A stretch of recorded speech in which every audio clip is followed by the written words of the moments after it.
lagi. Yung atch. Gagala lang yung kanina.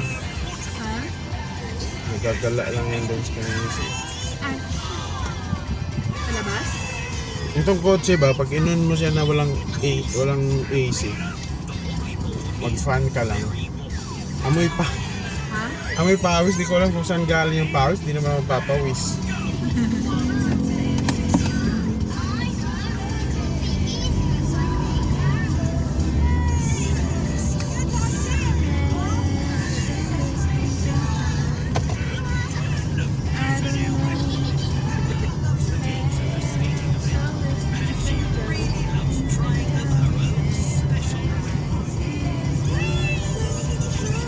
Grabe yung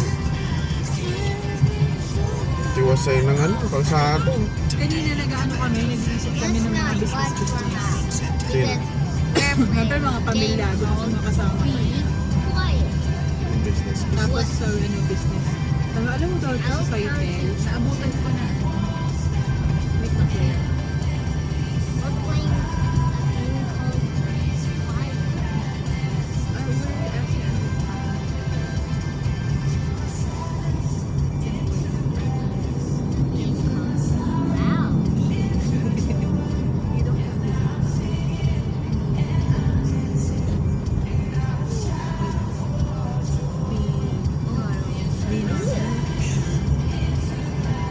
So inabutan ko yung Societel dati na ano, may daycare.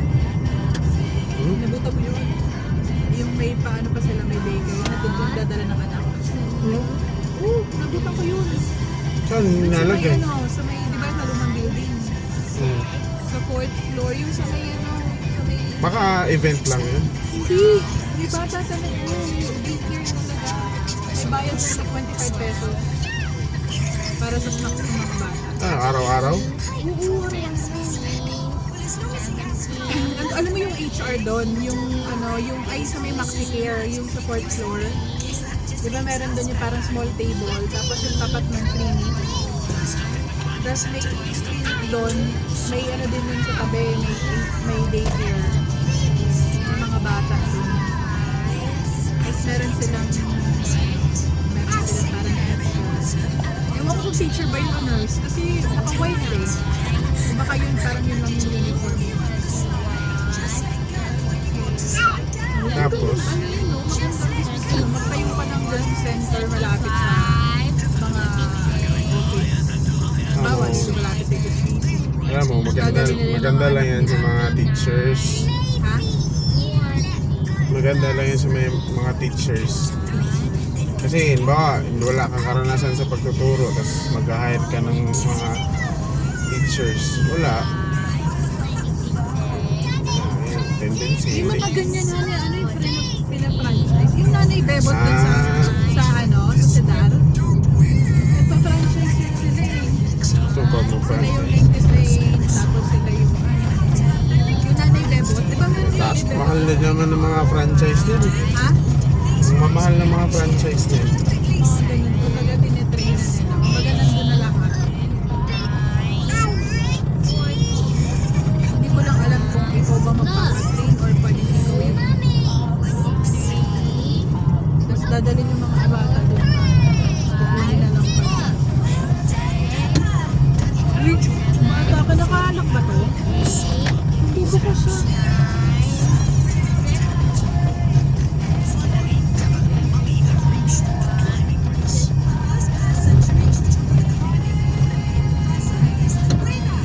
Iwasay ng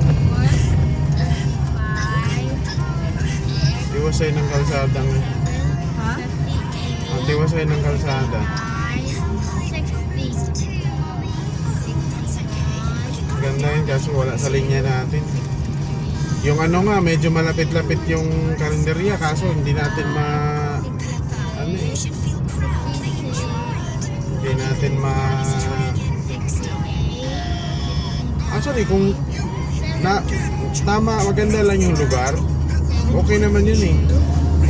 Yung ganyan na natin na karinderya ba, kung okay lang yung lugar at Hindi baka na masyado marinig sa nagbibilang ko isa, isa maingay. di ba, kung yung tinayo natin na karinderya nung nakaraan ba, kung okay lang yung lugar, kung hindi lang yun yung pinili natin, tapos pangalawa, kung ibang tao lang yung pinagbantay natin, yung hindi ganun ba na Mahirap din kasi yung kompetensya yung dalawa eh. mahirap kasi. Tapos ang nangyari kasi noon, Pagkagawa mo dun sa nagpapautang. ang nangyari kasi noon, pinagkatiwala ko talaga buo. Tapos na ano lang tayo, na-offend lang tayo dun sa, okay lang naman yun kasi yung ganong ginagawa niya. Na-offend lang kasi tayo dun sa sobrang, ano na ba, parang tumawid na sa borderline. Kaya pa na pagtsagaan yun eh. Pero na-offend na kasi tayo eh. Ako na-offend na ako. Kaya ininto na lang natin yung partnership. Hindi mo rin maano Kasi nga, kasi kung ano lang yan, halimbawa lang wala siyang pamilya doon ba, hindi niya kasama ang pamilya niya, tapos pupunta-punta lang siya doon, okay yun eh. Nangyari kasi parang ano, it could go worse kasi pag Nasaan pa yung pamilya niya, buong pamilya. Yun nga eh. It could go worse kasi pag hindi natin kinat. Tapos ang ano niya, dumidiskarte siya ng sarili niya ng walang ano. Though maganda naman siguro intention niya kasi gusto nila makatulong din talaga, alam naman nila. Pero ending kasi noon, nagtatry lang din sila. Parang hindi tayo maka-diskarte tuloy ng sarili nating ano.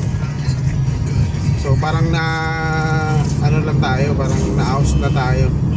Tapos umano na sila ng negosyo nila, in-insert na sila ng business nila. So ano pang ano mo dun? Yun yung tamang, yun yung ano ng definition ng conflict of interest. Nagigets mo na bakit hindi siya maganda sa kumpanya na may mga ganyan-ganyan ka sa trabaho.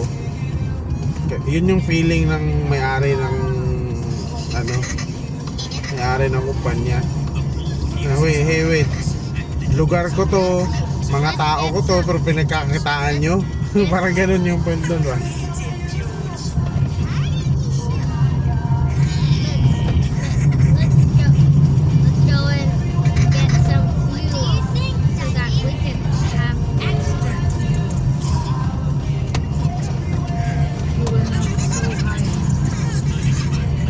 Need fuel for now, kuya. We just refill our fuel. Yeah, we just refilled it the last time, so there's no need to refuel.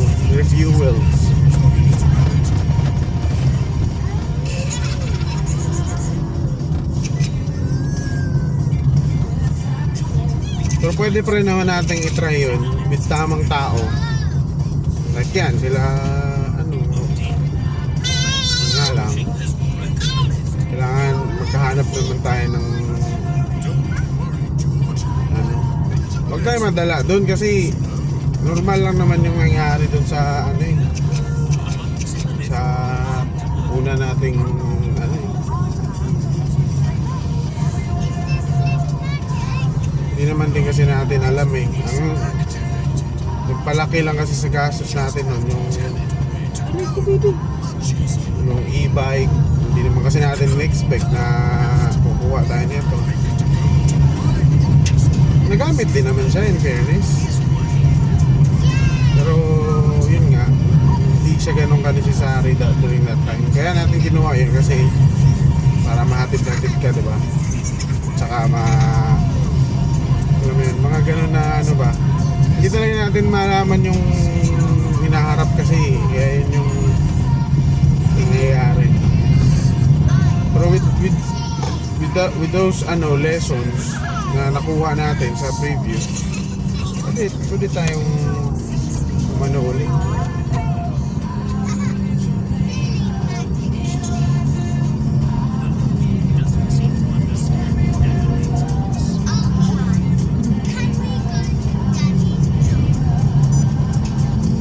Try lang tayo ulit.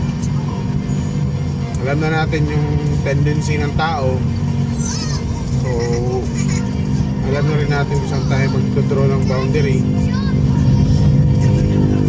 Alam na rin natin na hindi pwede ganun kalayo yung kukuhanan natin kasi yung hirap ng biyahe. Yeah, what are you doing? Tinanggal mo yung seatbelt? Ethan? Did you remove? Don't remove the seatbelt, kuya. Put it back. We're still in the highway, kuya. Not to this. Sige, okay na. Tanggal mo na. Okay. Lapit naman. Just put it here.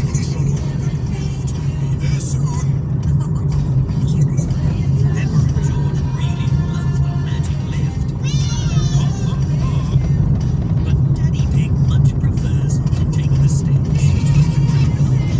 Today, Which one do you prefer?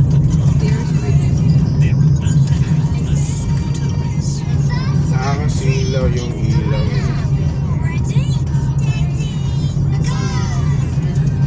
Combination. My wheel fell off. Oh dear. Excuse me, Mr. Pro. Do you know how to fix my scooter, please? I-try pa rin natin yung ano na yun, venture na yun. Since may mga gamit din naman na tayo. Pero ngayon, anong kung muna focus muna ako dyan sa bahay. Ha? Yung si Daddy. Ha? Do you want to race scooters? Ano? Hindi dito sa atin. Pati.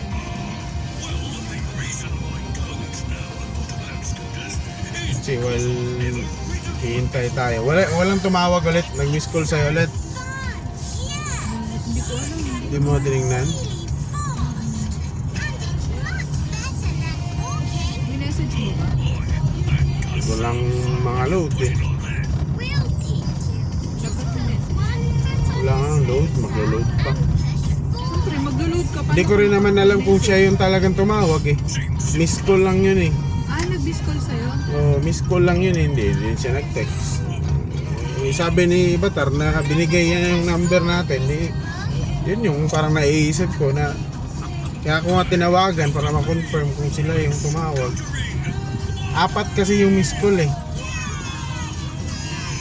Uy, Halil, ba't mo kinakain? Ay, ay, ay. Uy, kumain ng tissue. Magating ko yung nose mo.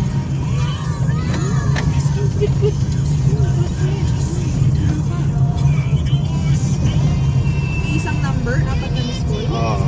Iba kasi na yun. Normally kasi yung mga bangko, iba-iba yung lumalabas na number eh. Iba yun.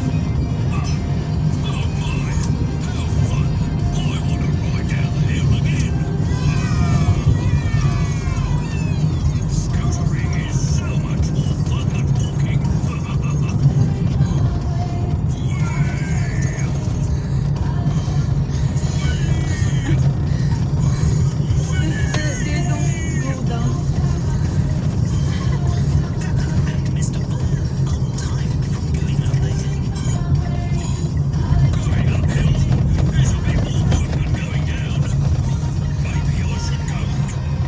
Hey, Teddy.